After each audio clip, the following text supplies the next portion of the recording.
Another independent walk-around brought to you by livecars.com.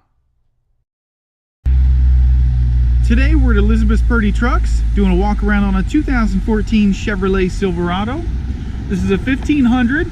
We're going to start our walk around right up front. Just got one little scratch there in the bumper. One more spot there. We'll check those tires.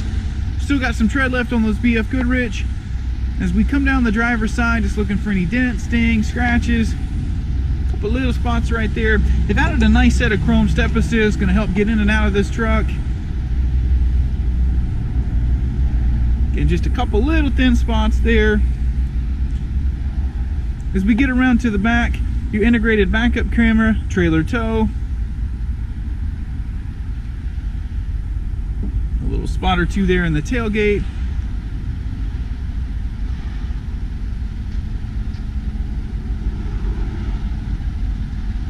Overall, just a couple little cosmetic spots throughout the vehicle.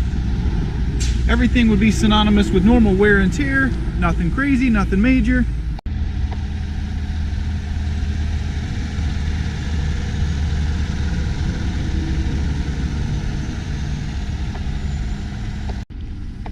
Looking at the interior, you do get full power for the driver's seat. It's a nice gray cloth seating.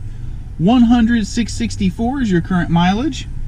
Your information display here is also going to be your display for your backup camera. Everything here is touchscreen, AM, FM, XM satellite radio included.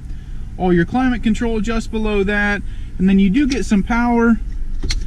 You have a 110 outlet or 100 watt outlet. Little extra storage there.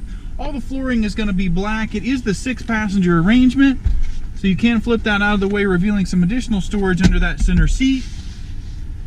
Then you do get all-weather mats included with the flooring. Looking in the back seat now, we'll just do a nice slow pan over the seating surface. Those all-weather mats do continue. You do get one additional power port down there, and then these seats are 60-40 split, so we flip those out of the way, reveal some additional cargo space. Full spray-in liner. Coming in from the passenger side now, just taking one more look around. There is an integrated armrest there for a little added comfort. We'll flip up the short side of that 60-40 split. Finishing up in the front passenger seat, just taking one more look over the seating surface there. We're going to take one more spin around the back. We went ahead and dropped the armrest here. A little additional storage there, as well as some power and USB ports. Everything does connect in with your head unit there, and that's going to wrap up your 2014 Chevy Silverado.